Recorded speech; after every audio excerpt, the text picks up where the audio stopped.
Bienvenidos guardianes a vuestro canal. Hoy tenemos un nuevo vídeo con la review y análisis del capítulo número 1086 del manga de One Piece, guardianes de One Piece, titulado El Gorosei, guardianes. Y después de un capitulazo en el que vimos la muerte de Cobra a manos del Gorosei y de Imu, pues ya sabéis, bueno, veremos qué ha ocurrido esta semana, así que vamos. Y guardianes, en este número de la revista, pues One Piece ha tenido la portada en la que vemos a Luffy, a Monkey D. Garp, a su abuelo y a Kobe en una portada bastante épica, la verdad, muy chula, muy bien distribuido los colores, el blanco de la marina de Kobe, de Garp, el rojo de Luffy con un puñetazo, me mola y creo que es interesante para lo que estamos viendo. Y luego también tenemos un color sprite muy chulo, muy, no sé, de temporada de otoño, lo que vemos a los muy guaras, a todos salvo a Jinbe y a Zoro, pues disfrutando de una tarde de lluvia, pues haciendo lo que mejor saben, que es disfrutar con su imaginación y con su buen rollo que contagian a todos. Como siempre, los Mugis son lo más. Y guardianes, el capítulo nos inicia cómo se produce el escape de los, digamos, de los fugitivos o de los personajes que la han liado y que son buscados por la marina tras el Reverie. Vemos primero la escapada de Guapol y Vivi en el barco de Aegis, de Morgan, del reino Aegis, uno de los participantes del Reverie, y esto se produce cuando Morgan pues, finge buscar una primicia y con eso aprovechan para subir a bordo, a cambio de una gran exclusiva como sería la de El Rey, que fue objeto de una cacería.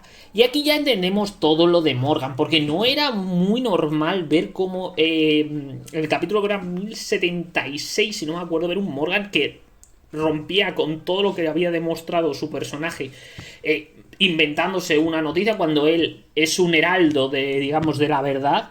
Y claro, ahora se entiende todo. Ahora se entiende todo. Para proteger a dos fugitivos como son Vivi y Guapol de Im y de lo que es el Gorose, pues claro, qué mejor. Qué mejor para evitar sospechas que ponerte del lado del Gorosei o ser, digamos, pues buenecito con el poder establecido. Y por tanto, por eso se produce ese cambio o esa forma de actuar del propio Morgan.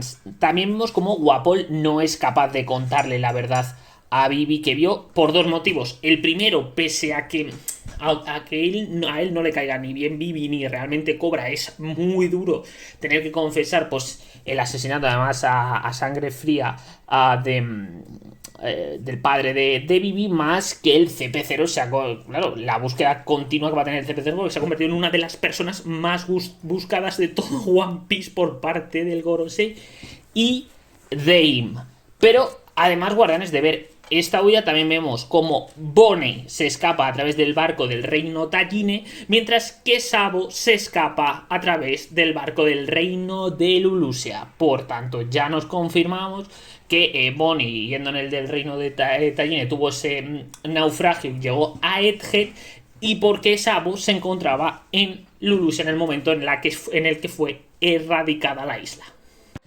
Respecto al Gorosei y su conversación con Im, puntos a destacar. Primero, digamos esa mención que hace de Sabo el Gorosei, que es curioso que esté rodeado de D, es decir, de Monkey D. Luffy, del propio Ace, del propio Dragon.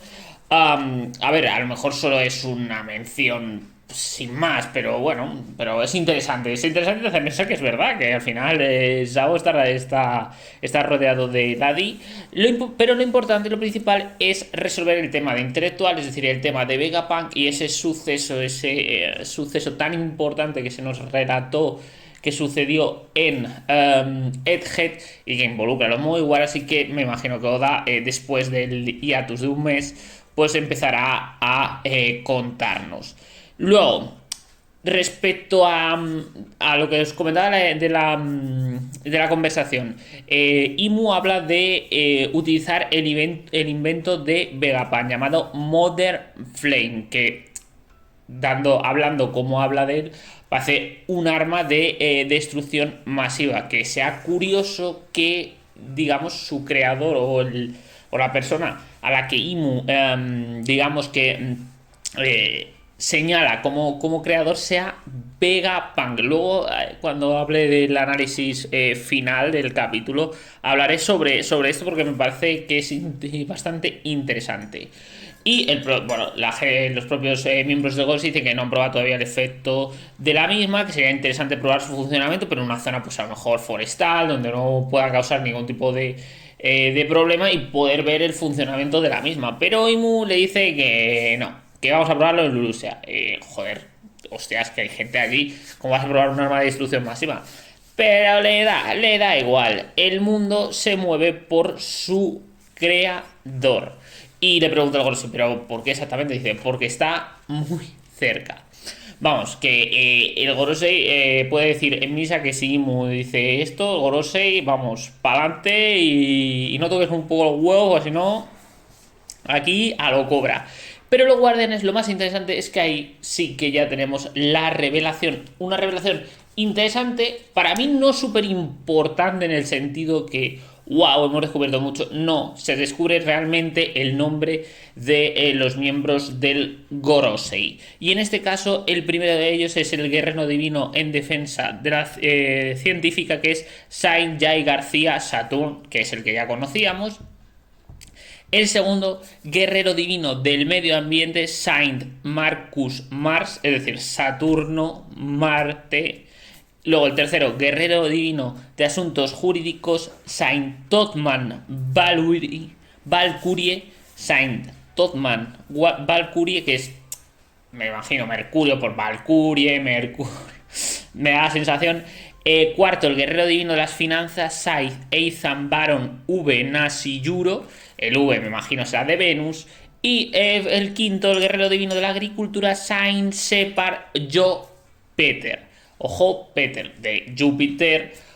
Júpiter. Pues interesante que los nombres tengan toda la relación a los planetas. Ya se venía teorizando desde, digamos, desde la presentación de Saint García, Saint Jai García Saturno. Así que, pues aquí se confirma. Y vemos cómo, aunque al principio eran reticentes los del Gorosei para atacar Lulusia, dice que al final los ciudadanos de Lulusia han mostrado chispas de rebeldía recientemente, hay que darles ejemplo, y si se pudiera usar libremente esta arma se podría sofocar instantáneamente las rebeliones. Tócate los cojones, claro, con una arma de destrucción masiva normal, sí, las rebeliones se pueden solventar, guardianes, claro. Si te cargas a todo el mundo, pues ya has solventado una rebelión. Pero la democracia, ¿para cuándo? Pues ya lo sabes, guardianes. La verdad, madre mía. Ya sabemos la ideología que pueda tener el Gorosei, pero es que, joder, en estos capítulos, hostias, cómo ha upgradeado esa sensación de de grupo no peligroso, sino de grupo que puede destruir a todo el mundo en un momento. Pero no solo es eso, guardianes. Imu vuelve a ratificar que el objetivo es encontrar Nefertari Di Bibi. Ya podemos decir lo que es así. Y, por cierto, guardianes, también se produce la confirmación de los serafines que faltaban, que era Cocodrilo, Moria y Dofi. La verdad es que me ha sorprendido Cocodrilo porque no sé si a vosotros si os ha parecido como a mí, pero me da la sensación de como si fuera una chica. Hay teorías que hablan de que Cocodrilo antes era una mujer. Bueno, veremos si Oda nos lo confirma o no, pero es verdad que el Serafín es más similar a mí, me da la sensación a una chica. Guardianes, no sé a vosotros qué os parece la revelación de los nombres del Gorosei y ese arma, el Mother Flame, y la confirmación de los serafines. Y tras el final de este flashback y de la reunión del Gorosei y del propio Im, que da como finalizado el flashback del Reverie, seguimos con la reunión entre Sabo, entre Dragón y entre Iva. Y aquí tenemos algo interesante, porque de esta reunión pues salen bastantes puntos a destacar. El primero, cómo Sabo llegó al reino de Lulusia y cómo la gente que allí vivía pues preparó una revolución contra el rey Shiki y la princesa Komane, y que la noticia de la muerte de Cobra a manos de Sabo hace que este sea considerado como un héroe. Y él mismo mantiene viva esta mentira porque ve que puede sacarle beneficio a la hora de alimentar las llamas de la revolución y de poder conseguir reclutas para el ejército revolucionario, demostrando aquí unas capas de grises en el personaje de Sabo muy interesantes, y en los propios ejércitos revolucionarios, lo vimos con Iva en capítulos anteriores, que no es tan blanquito todo lo que reluce del ejército revolucionario, no son hermanitas precisamente de la caridad, tampoco. Luego también explica cómo consiguieron salvarse del ataque de Im en Lulusia, porque la llamada que vimos en el momento de la total erradicación de Lulusia era un caracol encriptado, es decir, como una grabación. No, a ver, es decir, no es una grabación, él tenía encriptado el caracol, se estaba produciendo la llamada, pero ya Sabo había zarpado con los reclutas que había conseguido al reino Kamabaka, y lo hizo para engañar a la marina. Y claro, en ese momento, mientras que se producía la llamada a través de ese, caracol encriptado, se produjo la aniquilación de Lulusia, que fue borrado del mapa frente a sus ojos. Y la pregunta es, ¿cómo, guardianes? Pues Sabo nos habla de una enorme sombra que pareció engullir el cielo, y al momento todo había desaparecido. Y claro, Sabo es bastante inteligente y llega a la conclusión que no hay, de ninguna manera hay algo que pueda haber producido eso, que pueda ser un ser vivo o algún desastre natural. Es decir, que ya lo reduce a que es un arma o algo así que puede haber utilizado el gobierno mundial. Y aquí es cuando viene, yo creo, las revelaciones más interesantes, porque tras esto que nos cuenta Sabo, Iva nos habla de que le suena lo del nombre de Imu, que cuando se creó el mundo que todo el mundo conoce hace 800 años, uno de los primeros de esos 20 soberanos que crearon, pues ya lo saben, Mary Joyce, los Tenobitos, se llama Saint Imu de la casa Nerona. Interesante, Saint Imu, luego lo conectaré con el Gorosei. Y claro, y lo más lógico es que alguien que controla al Gorosei pueda ser alguien que fue un fundador de lo que se conoce como el gobierno mundial. Pero joder, claro, 800 años, esto demuestra algo interesante, y es que alguien ha debido conseguir la habilidad de la eterna juventud. Pero guardianes, ¿hablamos de una Akuma no Mi o de otra cosa? Ya lo veremos. Es bastante interesante poder debatir sobre esto.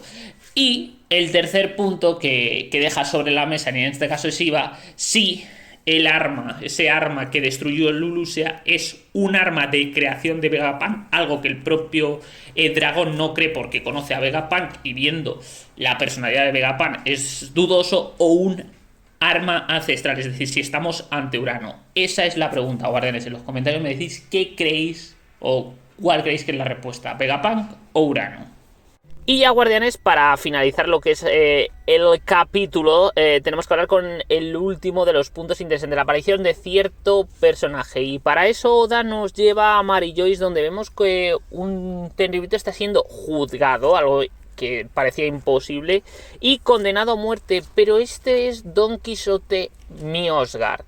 Es decir, tiene cojones que el único Tenryubito que vale la pena, que no es un auténtico gilipollas, vaya a ser condenado a muerte por pegar al Saint Charles ese, que es que la pena es que no lo hubiera pegado 10.000 veces, que es lo que tenía que haber hecho. Y vemos cómo existe en Mary Joyce la figura de un juez que juzga a Tenryubitos. Y este juez era un antiguo rey de la tierra conocida como God Valley, donde 38 años antes se produjo cierta pelea entre Garp junto con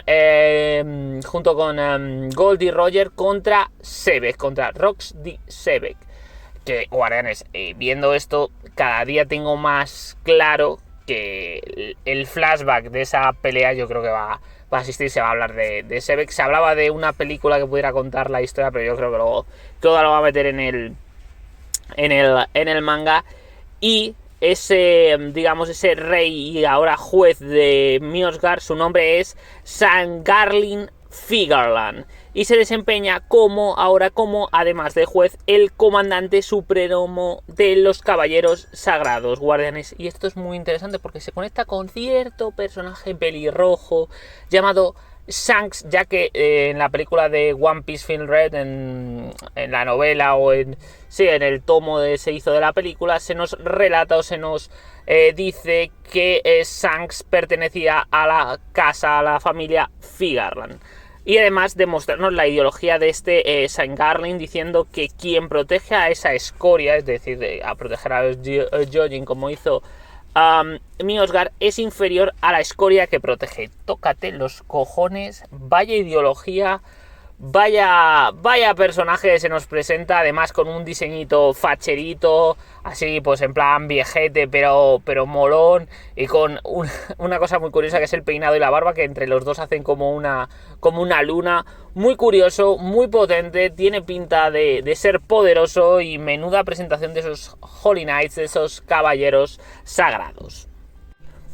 ¿Y qué os voy a decir, guardianes? Capitulazo. A mí me moló más el anterior, porque me parece una puta locura.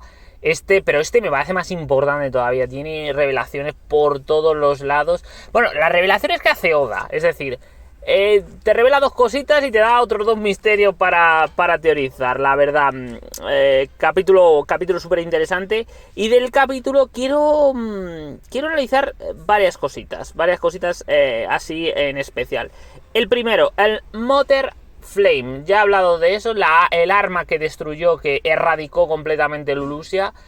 Que puede ser un invento de Vegapunk, o puede ser un arma ancestral, como dice Iva, que puede erradicar cualquier territorio, como hemos visto. A ver, mi teoría, viendo por ahora cómo se ha presentado el personaje de Vegapunk, la mini historia de Mats y todo eso, a mí me da la sensación de que no puede ser un arma de Vegapunk, o por lo menos Vegapunk no era consciente de qué se utilizaría ese arma. A lo mejor Vegapunk creó diferentes armas, y Sanjay García Saturn, como guerrero divino de la división científica, es posible que pudiera, junto con estos inventos, acabar formando lo que es una arma de destrucción masiva, porque me da la sensación de que la personalidad de Vegapunk no casa tanto con ese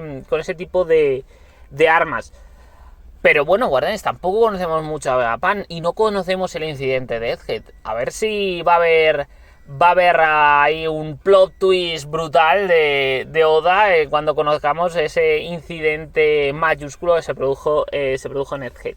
Y la segunda opción es que pueda ser un arma ancestral, en este caso Urano, perdón.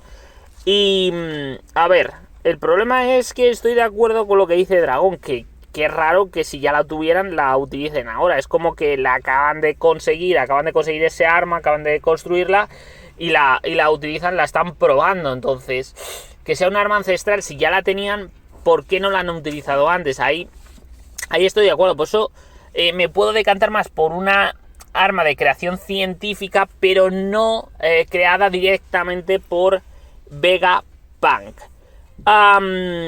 Luego, guardianes, otro punto interesante, que va confirmando, va empezando a tirar por la teoría de que os comenté, de que los propios miembros del Gorosei sean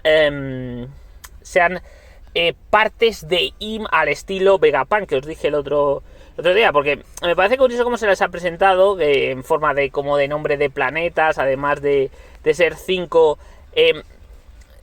personas dedicadas a las diferentes partes, es decir, a diferentes como sectores dentro de la división científica, de medio ambiente, asuntos jurídicos, finanzas y agricultura, es decir, como diferentes partes de un mismo gobierno, al final de una misma dirección, y sobre todo al ser lo de Saint Imu y luego Saint algo, No sé, me da la sensación de que es un otro detallito que va empezando a juntar la posibilidad de que, lo que comentaba, de que al final el Gorosei no exista como tal y sean partes, una división de las partes de Imu como para, de cara a la galería, Guardianes, la verdad.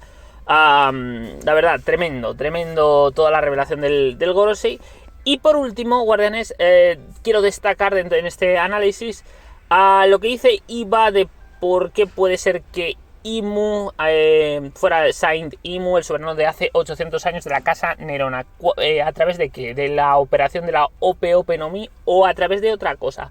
A ver, el problema que yo le veo es que si es verdad que Imu es Saint Imu de hace 800 años y el Gorosei también, están compartiendo la fruta o la operación. No sé, puede ser que no sea una fruta y sea otra cosa.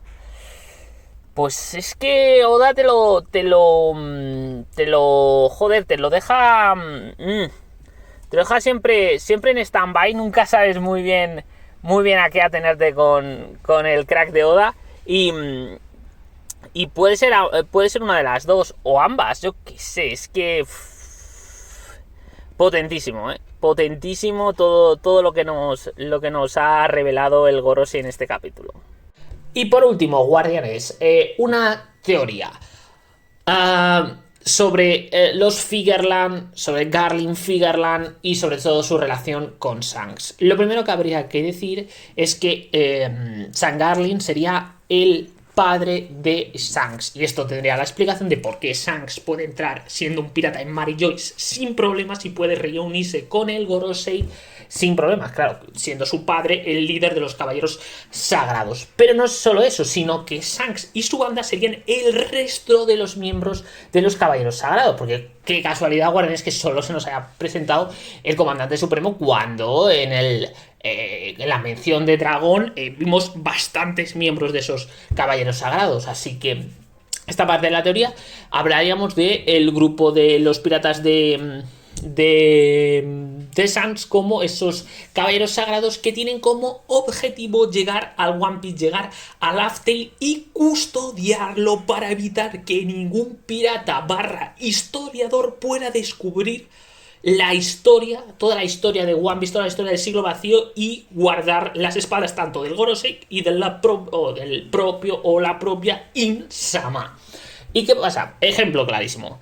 Vemos cómo llega Shanks a Laugh Tale y llega Luffy a Laugh Tale. ¿Os imagináis que Luffy le va a devolver el sombrero a Shanks después de la promesa y que Shanks se ría de forma malévola, por ejemplo, y que le cuente toda la verdad y que se produzca ese confrontamiento con un Luffy traicionado por un Shanks que no ha sido realmente, o ha sido pirata, pero siempre a las órdenes del gobierno y de los Tenryubitos? Bueno, sería bueno, un plot twist que rompe internet, lo destroza. Lo que pasa es que, a ver, sería brutal, espectacular, increíble, pero al final, Guardianes, sería destrozar el personaje de Shanks. Y eso... no sé si... A ver, es una teoría bastante fumada y loca pues, por la relación existente con de los Figerland y el propio Shanks. Pero sí que es una teoría fumada, pero bueno... Pero es que esto es así. Yo no lo creo. Esto es una teoría que he hecho yo, pero yo no creo que al final se vaya a dar. Pero es una teoría que, habiendo leído, habiendo visto las menciones de Shanks, habiendo visto todo, pues oye, me ha cuadrado. Y a ver, que si pasa, vuelvo a decir lo mismo, rompe internet, podría no gustar a mí. Me dolería porque rompes el personaje de... No rompes, sino que, hostias, es que es una traición de niveles... De niveles, bueno, Aizen... O Lucius y Julius en Black Clover, pero bueno, esto sería por 5, la verdad. Sería increíble. Lo que digo, no lo creo, pero ojo, me dejáis en comentarios si os gusta o no esta teoría. Y poco más, guardianes, pues nada, si os ha gustado este análisis y review del capítulo 1086 del manga de One Piece, pues ya sabéis, guardianes, darle likecito al vídeo, suscribiros al canal, que siempre es importante. Y nada, lo que os he dicho, en la caja de comentarios me decís qué os ha parecido el capítulo, las posibles teorías, la presentación de San Garland, Figerland, los nombres de los miembros del Gorosei. Y bueno, y guardianes, nos vemos en un próximo vídeo de One Piece. Lo que pasa es que vamos a estar un mes sin One Piece por el hiatus debido al estado de salud y a la operación de actimatismo que ha tenido el grande de Oda. Y nada, pues lo que os digo, nos vemos en un próximo vídeo. Chao, chao, guardianes.